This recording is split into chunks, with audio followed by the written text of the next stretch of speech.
Hello everyone, आज मैं Adam family के सेकंड पार्ट को एक्सप्लेन करने वाली हूँ। अगर आपने फर्स्ट पार्ट को नहीं देखा तो उस वीडियो की लिंक आपको डिस्क्रिप्शन में मिल जाएगी। और अगर आप हमारे चैनल पे नए हो तो चैनल को सब्सक्राइब जरूर करें। तो बिना वक्त गवाए ये इस कहानी को शुरुआत करते हैं। फिल्म की शुरुआत में हमें गोमेज को दिखाया जाता है। वो थिंग के साथ पंजा लड़ रहा था और दूसरी तरफ वेनसडे और उसका भाई पक्सली अपने नानी के साथ कब्र खोलकर उस कब्र को गिफ्ट दे रहे थे। वही दूसरी तरफ मोर्टिशा को एहसास हो जाता है कि वो अब बच्चे को जन्म देने वाली है, इसलिए सारे फौरन हॉस्पिटल में चले जाते हैं। पर इस दर्द में भी मोर्टिशा को काफी मजा आ रहा था और इनके घर एक एडम्स का जन्म होता है। उस बच्चे को जन्म से ही मूंछें होती है। आगे हम देखते हैं कि वेनेसडे अपनी भाई पक्सली को कहती है कि इस घर में सिर्फ 2 ही बच्चे रह सकते हैं, इसलिए दोनों बेबी को घर के छत से नीचे फेंक देते हैं। लेकिन गोमेज गलती से बच्चे को पकड़ लेता है और वेनेसडे और पक्सली को समझाता है कि ये तुम्हारा छोटा भाई है, इससे नफरत करने की कोई जरूरत नहीं है। हम तुमसे भी उतना ही प्यार करते हैं जितना इस बेबी को करते हैं। अब अगले सीन में हमें फेस्टर को दिखाया जाता है।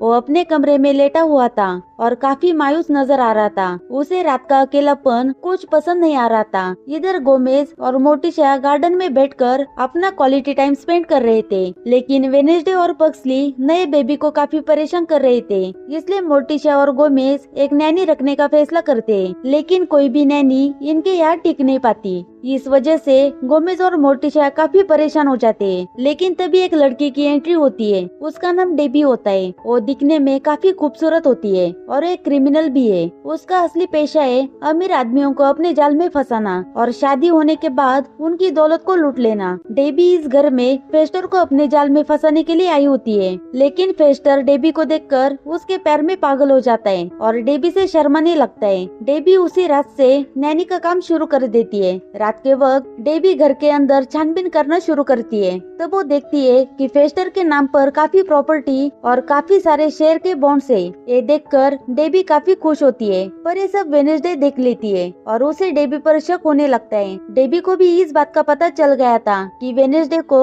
डेबी के इरादे के बारे में पता है, इसलिए डेबी एक चाल खेलती है। वो मिस्टर एंड मिसेस एडम्स को झूठ बोल देती है कि बच्चे बाहर घूमना चाहते हैं, पर वो आपसे कहने में हिचकिचाते हैं, इसलिए आप उन्हें कुछ दिनों के लिए बाहर घुमाने के लिए ले जाए। Mister and Mrs Adams Debbie की बात मान लेते और बच्चों को लेकर समर कैंप में चले जाते। वहाँ काफी सारे बच्चे होते, लेकिन इन सब बच्चों में वेनेसडे और पक्सली सबसे अलग नजर आ रहे थे। इधर घर पर डेबी हर एक मौके का इस्तेमाल काफी बेखूबी से कर रही थी। उसने फेस्टर को अपने जाल में पूरी तरीके से फंसा लिया था। फेस्टर भी डेबी के खूबसूरती के सामने पागल हो गया था। ये बात फेस्टर गोमेज को बताता है और गोमेज रात में डिनर डेट प्लान करता है। फिर ये चारों डिनर के लिए चले जाते हैं। डिनर होने के बाद फेस्टर और डेबी एक वॉक लेते हैं और काफी सारी बातें भी करते हैं और आखिर में डेबी फेस्टर को प्रपोज करती है और फेस्टर भी खुशी के मारे हाँ कह देता है और फेस्टर और डेबी एक दूसरे के साथ एंगेज हो गए थे। ये बात वेनेसडे को पता चल जाती है और वेनेसडे समर कैंप से भागने का प्लान बनाती है और वहाँ से भागने का ट्राई करती है, पर वो पकड़ी जाती है। इधर घर पर एक छोटी सी पार्टी दी जाती है। सारे लोग डेबी को देखकर काफी खुश होते हैं। आखिर वो दिन आ जाता है जिस दिन फेस्टर और डेबी की शादी होती है। सारे लोग फंक्शन में आ चुके थे,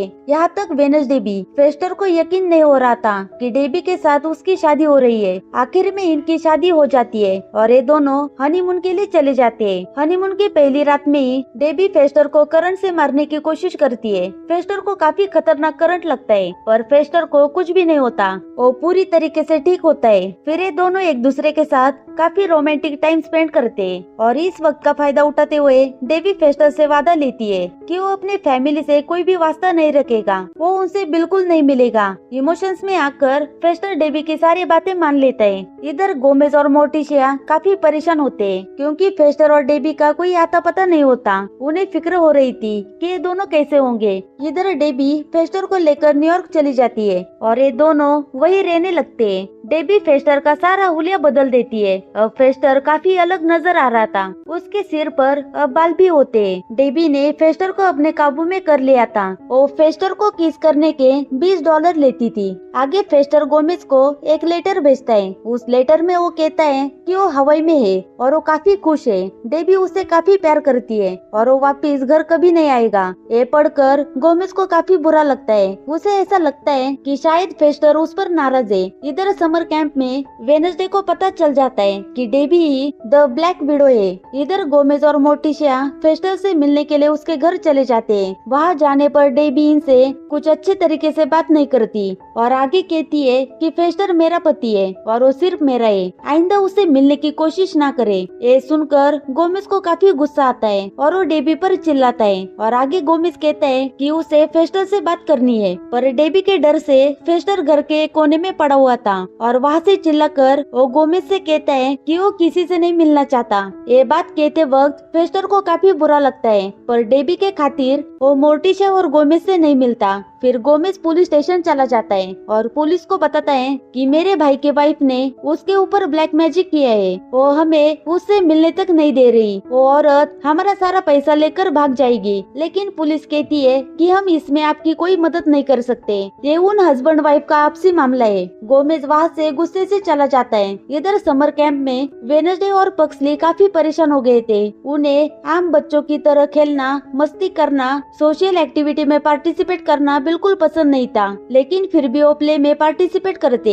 इधर घर पर वेनसडे की दादी न्यू बेबी को देख रही थी। वो उस बेबी को देखकर हैरान और परेशान हो जाती है, क्योंकि बेबी अब आम बच्चों की तरह दिखाई दे रहा था। उसके सिर के बाल गोल्डन हो गए थे और उसकी मूंछें तक चली गई थी। ये बात फौरन दादी मोर्टिशिया और गोमेज को बता देती है। फिर ये तीनों छानबीन करने लगते हैं कि बेबी के साथ क्या हुआ है। तब उन्हें पता चलता है कि ये सब इंसानों के संपर्क में आने की वजह से हुआ है और बेबी की पावर भी अब चली गई है, और अब पावर वापस कैसे लाए इसके बारे में किसी को कोई जानकारी नहीं होती। इधर दूसरी तरफ डेबी ने फेस्टर को मारने की पूरी तैयारी कर ली थी। फेस्टर घर पर कुकिंग कर रहा था, तभी डेबी फेस्टर को एक गिफ्ट देती है। उस गिफ्ट में एक बॉम्ब होता है और डेबी फेस्टर से कहती है कि एक गिफ्ट कुछ देर बाद खोलना, और वो वहाँ से चली जाती है और एक क्लब में जाकर ड्रिंक लेती है। इधर समर कैंप में प्ले शुरू हो जाता है। सारे पेरेंट्स प्ले देख रहे थे, उन्हें काफी मजा भी आ रहा था। फिर वेनसडे और पक्सली की एंट्री होती है। वो स्क्रिप्ट के हिसाब से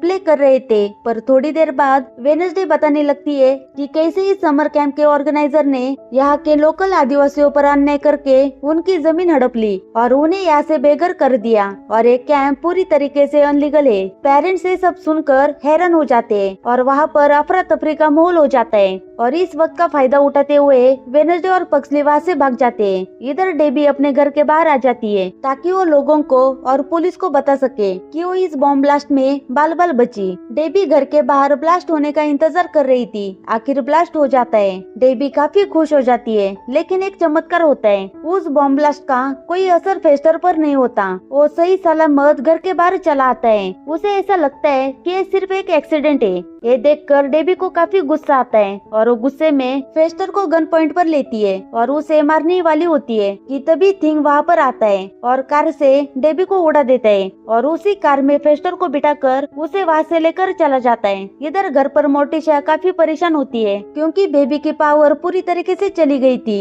गोमेज भी इस बात की वजह से डिप्रेशन में चला जाता है। वो इस बात से परेशान था कि ये सब उसके साथ क्यों हो रहा है। तभी वहाँ पर लड़खड़ाते हुए फेस्टर आ जाता है और वो गोमेज को बताता है कि डेबी उसे मारना चाहती है, उसे सिर्फ पैसों से मतलब है, इसलिए मैं डेबी को छोड़कर घर वापस आ गया हूँ। ये सुनकर गोमेज काफी खुश होता है और फेस्टर को अपने गले लगाता है। गोमेज काफी खुश था क्योंकि उसका भाई घर लौट आया था। तभी वहाँ पर बच्चे भी लौट आ जाते हैं। फेस्टर उनसे भी मिलकर काफी खुश था, लेकिन तभी वहाँ पर डेबी आ जाती है और वो गन लेकर आई थी और वो सभी को बांध देती है और सभी को अपने पास्ट के बारे में बताने लगती है और कहती है कि वो कितनी खतरनाक है। इधर बेबी की पावर लौट आती है। बेबी अब पहले जैसा हो गया था। डेबी सबको बांधकर एक करंट का बड़ा झटका देने लगती है, पर बेबी बीच में आकर एक वायर को जोड़ देता है, जिस वजह से वो करंट डेबी को लग जाता है। वो करंट इतना जोरदार होता है कि डेबी के शरीर की राख हो जाती है और वो मारी जाती है। अब हमें कुछ समय बाद का वक्त दिखाया जाता है। घर में एक पार्टी होती है। फेस्टर अब काफी खुश था।